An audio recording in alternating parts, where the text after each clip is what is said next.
Hey everyone, Michael here with another video. So today we're going to be picking up where we left off in the last one, and we're going to be actually planning our implants here on DTX Studio for Nobel for an implant overdenture. So watch my last video if you don't know how to align the denture, but we have it fully aligned, and so we're going to go ahead and start planning these implants. So what we're going to do is I just hit all the measurements we have. You can do that here on the right side. And we're gonna go ahead and go to implant right here under plan. Click on implant right here, and we're gonna indicate the shoulder point of the implant. So I'm gonna scroll through here kind of to where we looked at placing these. So gonna put it, let's just put it right here. And then the tip point as well. And it's gonna think for a second. There we go. All right, we are going to be using these Nobel actives right here. We like using this one. We're going to use WP length, we're going to use RP, sorry. We're going to go down to 4.3 millimeters just to give us a little bit more wiggle room. And we're going to have this placed right here at the Canine. I'm going to go for a 10 millimeter length because that is what they requested. And we're going to click on select product right here. Okay, so that gives us a good idea of this one. So let's go ahead and unsnap this from the implant. We're going to scroll back over here to the contralateral canine area. So kind of let's go, we might have to go a little bit more posteriorly. One of the things too is that we can mark the nerve placement, which we'll do here in a second, but we are going to be quite a ways anterior to the nerve. So that's not going to be as big of a deal. So let's just go through here. I like this spot right here. This left implant is going to be a lot tougher. So let's put the shoulder point right here and then the tip point right about there. It's going to think for another second, and we're going to select the same denture, or the same implant we placed on the other side here. So we're 4.3 millimeter RP, a 10 millimeter length as well. We have that right there at that canine. So let's click on select product right there. And here's what we're going to do now is we're going to go ahead and move this around. So you can hold this green button or green box right here.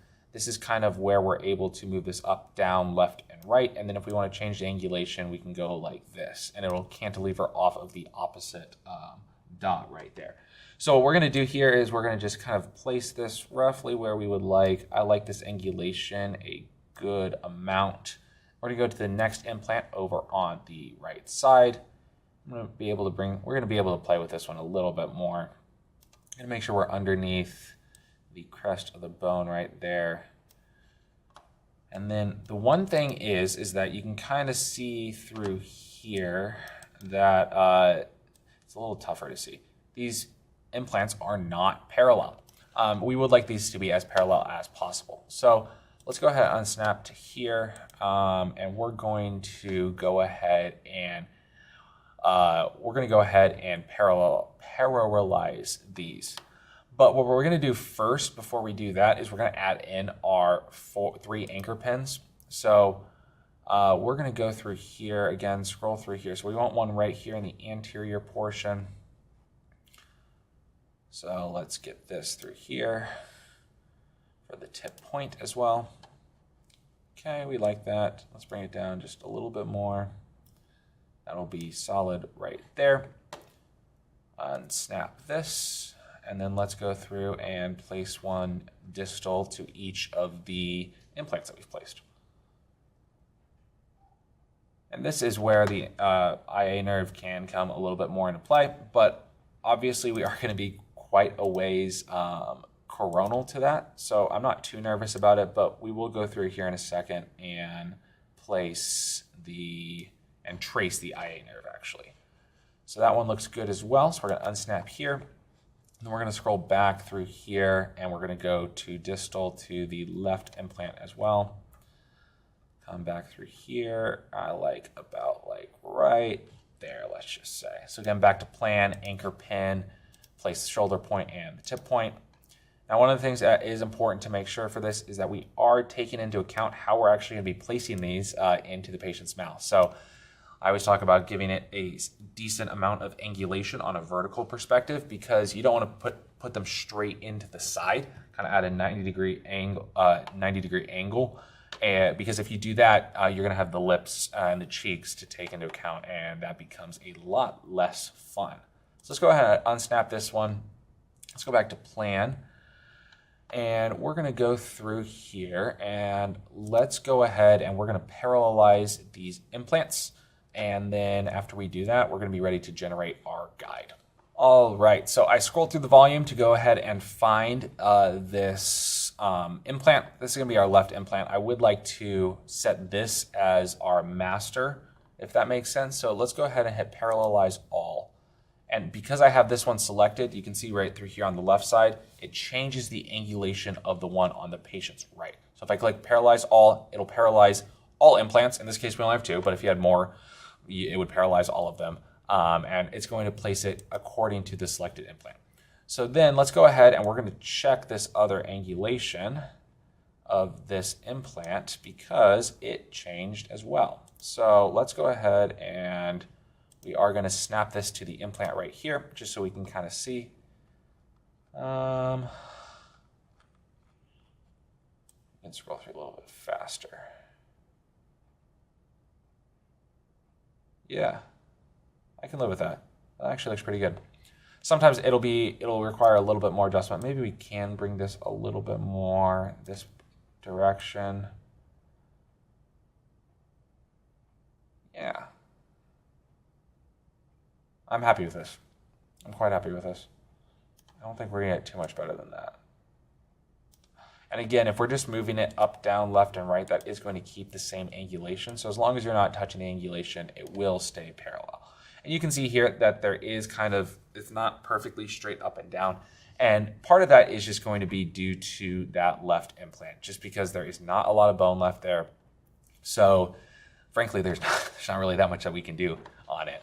So now that we have everything placed on here, let's go ahead and maybe we should have done this at the beginning, but we're going to go ahead and trace the nerve right here.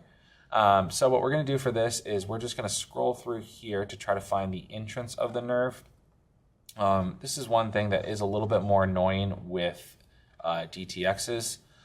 It doesn't really do a great job automatically doing this. So we're going to click on the point right here. This is kind of where it enters on the patient's right. Continue scrolling down through this. Scroll down. It's coming down through here. Place another point right there. We can see it come right through here as well. All right, so we went through and we added in those IA nerves. They gave me a little bit more trouble than they normally do. But you can see how it's kind of traced through here. It's probably a little bit hard to see on the recording, but I promise it's there in, in the software right here. So one of the things that we're going to do first is we just need to make sure that I accidentally selected only the pilot drill for implant 43. So we're going to go ahead and adjust that one.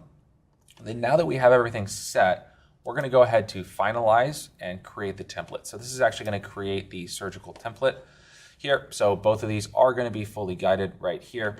And we're going to click on other down here because we have all of, we do this all in-house. So you can just send this off to Nobel Biocare if you want them to go ahead and design it and produce it, but we're going to do this in-house. So let's click on next right here. If I can actually click on it. It's going to go through and it's going to calculate the surgical template. So this is going to be the rough concept of where everything is going to be.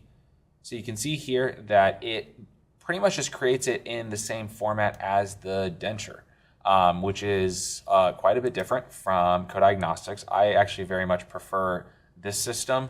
It just makes more sense and it's a lot easier to place for the patient as well compared to the dumb bubble design of coDiagnostiX.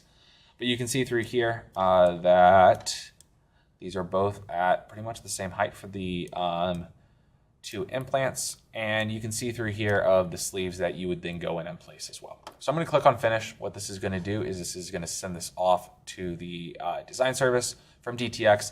And then it will send an email to me with the STL file of the actual guide that I can just go take to my 3D printer and print it in-house. along with placing the guides in there as well.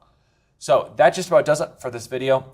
Thank you very much for watching, and I hope you can see that this is a little bit of an easier design for implant overdenture cases than it is on coDiagnostiX. Really does DTX does a really good job with these overdenture cases in my experience. So please let me know if you guys have any questions, and thank you for watching, and have a great rest of your day.